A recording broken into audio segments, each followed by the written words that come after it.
gonna take a leap here now over to our experience here at Tamera, right? So, so my journey back home to my own culture came from an experience of being adopted into the Lakota way of life. You know, I came to this place of realizing I'm going to self-destruct, and that's probably not the best thing to do, right? With this incredible gift of life. I mean, I can say that now. At the time, I didn't really see the gift in it, but I had motivation to want my life, and so what came to me was this, was people inviting me to a Lakota sweat lodge, or inipi, and so going into there and going through the healing process that was not related to the church, because I had rejected the church, and with the church, and this is another global phenomenon, I think, of our time, is that when I rejected the church, I threw out all spirituality and I threw out all of the constructs that they proposed. And I feel like... so you threw the baby out with the bathwater. Entirely, right? And so, so I feel like to be able to come back into a place where we were where we were working spiritually with some things that were tangible, but that I had never worked with before, like the fire, the water, the stones, and then also soon it became clear that there was something beyond the physical world at play here as well. So I received a really deep healing from that way, and that became my practice for the last 25 years. So I have one thing that I've been saying is one of the most precious gifts maybe that I have to offer to humanity is the sharing of my journey back to earth-based culture. And I say that because I feel like, you know, if we can't get, you know, on a planetary level, you know, on a global level, that we are of this earth, and that everything that we need to live comes from her, and how we take care of that matters. It's not just a good idea or a nice idea. It's life, right? And so I feel like that's my sharing. So finally getting to Tamera, hopefully. So at Tamera here, so I've been thinking, you know, so I go around and I speak about these things, and I realize that, you know, I'm proposing all kinds of ideas, concepts, and people tell me, oh, you touched my heart. There's something inside of what you're saying that's really resonating for me, and it's opening something. But then the how arises. What are the how do we do this, right? And so for me, what's fascinating about Tamera is they've sort of taken on this how place, right? They're like, okay, by gosh, we will create a new world. And I'm finding, so they're creating a whole new basis of community, right? And so somebody was asking me yesterday, you know, what are your impressions of Tamera? And I got to say that there's an unease for me at times. There's a discomfort, and I'm trying to put my finger on what it is.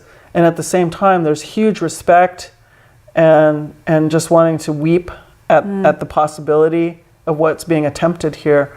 So I say to myself, so if I were trying to recreate a world or a paradigm on every level, like what would that look like? So you start out by saying, well, one thing we know is that we need to live in community.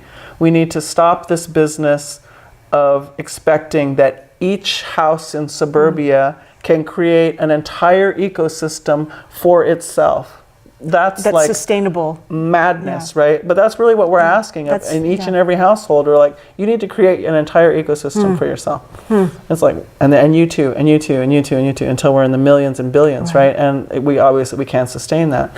So maybe that's the first step, is to say we're going to live in community, because that doesn't make any sense.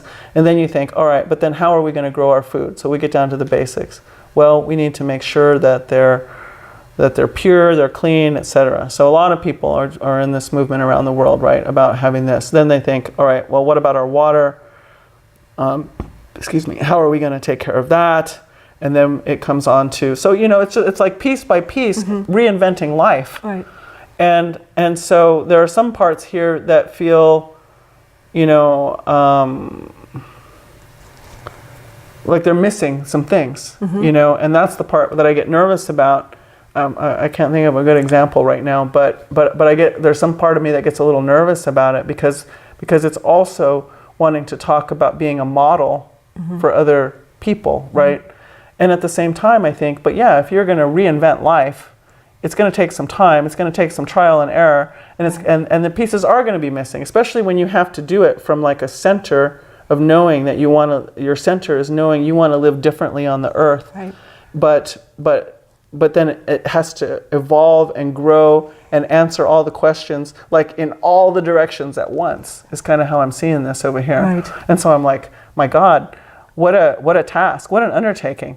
And it's calling in from cultures all over. So then you have all this intercultural interplay, and I spend a lot of time in those situations. So I know that in itself is a lot to manage. And so I guess as I look at our work here of defending the sacred, and Tamera is saying, so we're providing a grounds, maybe that we can call a global grounds, because there has been global input here from what I can understand and what I can tell, to have this conversation.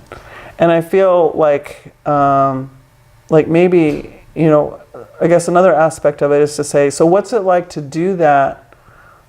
So in some ways, I'm reinventing my life. And it's not a replica. I'm not just totally diving back into, the 1600s of Diné culture. Right. And saying, okay, forget all that other stuff, I'm going back, So there is a mix of things that are involved in my life. Well, and now I'm also involving another culture. The Lakota culture is in the mix. Right. And so, in a way, my life is also a microcosm of that. But at the same time, I have this soft bed of the ancient culture to fall back into. I have elders. Our ceremonies are still going on. I can go back. I can instantly be a part of it. That's where looking like this really pays off. Because a lot of times I'm going back and I'm learning for the first time, but I'm received. Well, I mean, I am received. I do get received home. So that's what I had to find out, was that while my family didn't know what to do with me, there were plenty of other Diné elders who were anxious to receive those ones who had gotten lost back home. How much of that acceptance has come from the inner work that you've done on yourself?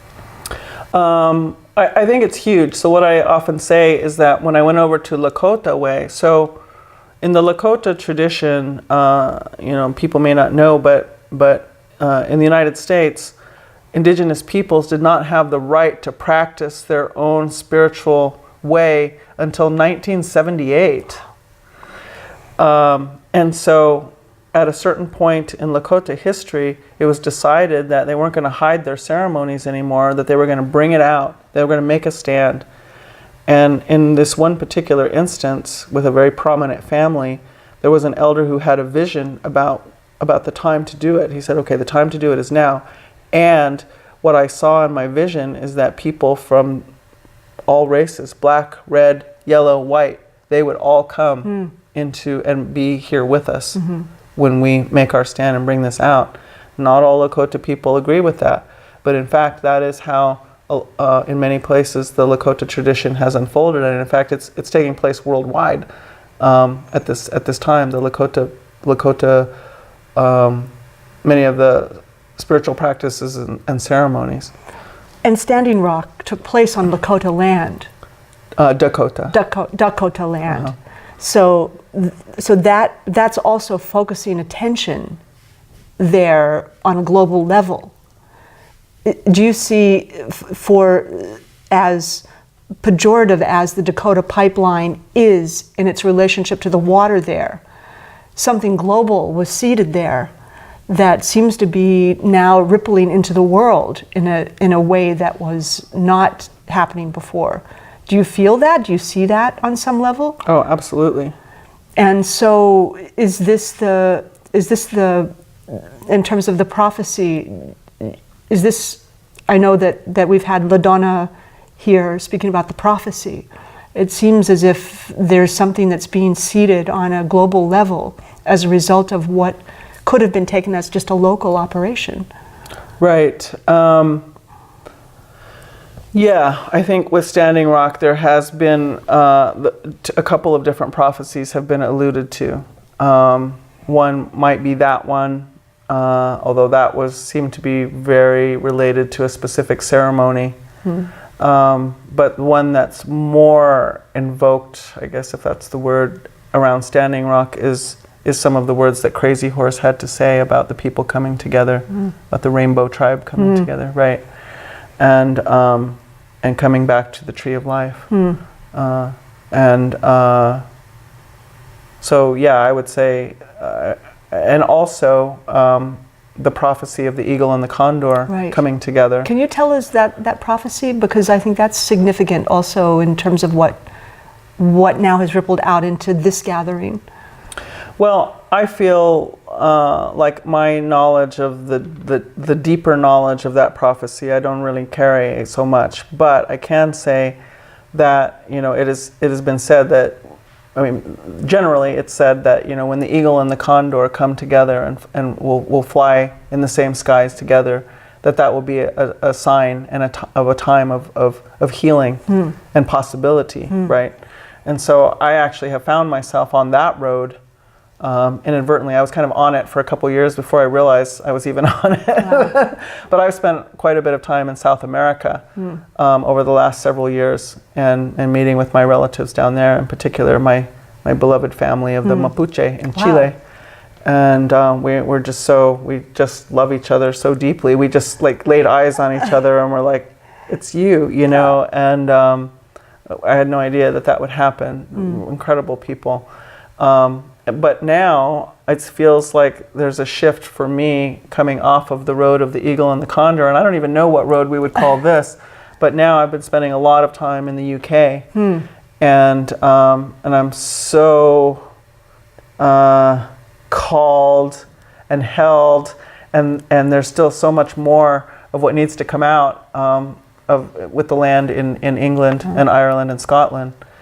And I guess part of what I'll say there is that what I've been saying to the people there, because Europe in general is very hungry for the ancient knowledge, right? And that's been going on for some time, which is also another prophecy, yet another prophecy in which it was said that, you know, at some point the world would get lost, very, very lost, and they would become hungry for life again, and that when they became hungry for life again, then they would turn back around and they would come and look for us again. Wow. So that's also, I realize, all that I went through was a very elaborate and rigorous education, more rigorous than Stanford even, I would say, that was to prepare me to be able to be in a place to meet that when that happened. That thirst for that. That place of just saying, you know, what was that you people were saying? And so my role sometimes is to begin to reframe reality for people who have been indoctrinated into hierarchy deeply, because that's what the school systems and the corporate systems and everything, deeply indoctrinated into hierarchy, deeply wounded by hierarchy. Also academia in many different ways, basically feeling like the only way to perceive the world and to know what to do with this life, it comes out of intellect, which is a ginormous handicap. That's sort of like the least of our abilities and the least trustworthy of our abilities, I would say, at this point. It's not completely unnecessary. It's not like we can throw it out, but it's not the primary way of knowing, I would say. So, so I feel like I'm reframing our situation. I'm reframing what maybe this life is about outside of those institutional ways of looking at things, right? And so that's part of my task.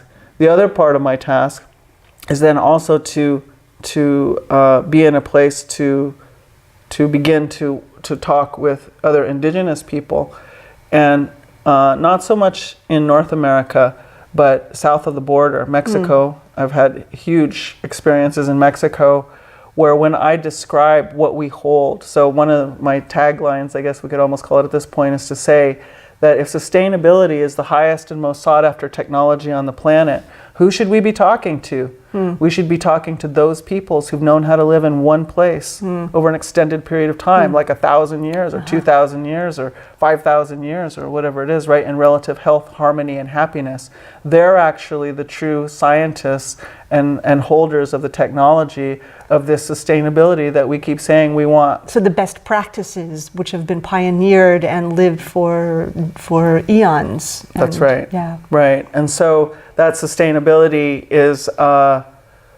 is present there, and yet we're still continuing to decimate that human library of understanding of how to be here. Well, we're willing to go in and take the land away from those people who have sustained which it for so long. destroys their culture, which destroys that science. And when every time we destroy one of those languages, huge, vast amounts of understanding and information that has taken a long time for us to come by disappears. And time is part of the alchemy in that knowledge, and that's also the crime and the loss of that knowledge. Right. So in Mexico, for me to begin to describe us indigenous peoples that way, I've had people, I'll never forget this one time, people will come and just be sobbing, because in Mexico, I feel like they maybe are a few decades behind the United States in the sense that they're just coming to this place of where it's a good thing to claim your indigenous roots, but they've only recently left a place where that was not to be spoken of, Right. just like happened in the United States. For a while, nobody wanted to claim any indigenous blood. You don't talk about the Native American grandma. Now, everybody wants to claim every drop of blood they have of being indigenous, but that was a process, right? And I feel like Mexico is has just sort of come through that process, very similar. And but anyway, so when I talk about indigenous people as being these holders of something so precious to the world, the people are so moved to be able to really feel and claim that part of themselves, right? And so this one young man just came up he just leapt up on the stage after I got done speaking and threw his arms around me and just started sobbing. And I literally felt like I was holding him from flying into pieces in my arms. And then he could see himself again, right? He could really feel who he was again and what was held. And so there are not as many places where I have the opportunity to turn back the other way, so to speak, and address indigenous people. You're really a mirror for them on such a profound level. The mirror between the indigenous peoples of the importance of their being. Right, right. So I'm reframing us to us. Yeah. Sometimes. And so I actually I'm a part of a lot of indigenous peoples gatherings, and that's a huge, wonderful, and interesting turn of events for me after my origin. Coming from Stanford and the assimilation, coming back into being really a role model within a culture that's losing its knowledge so rapidly, as a result of the colonization that's happened. You're a bridge builder on a profound level in that way. It's possible. So Pat, if we were to bring this into a crystal and you were to define for you, so you've come into this gathering, defend the sacred, what is it that you hold sacred?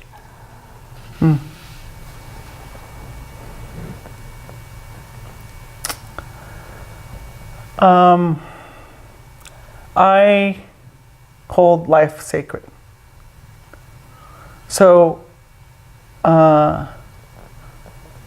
one thing that I talk about a lot is the Thriving Life Plan. I like that. The Thriving Life Plan. So what I say is that, if we look outside, so right now we're in this building, but if we were to look outside this building, we would notice, if we really got down on the ground, and this is what's so beautiful about the practice of the Vision Quest for anybody, is to be able to sit on the land, slow down and look at the land and see what the land is really doing around us, right?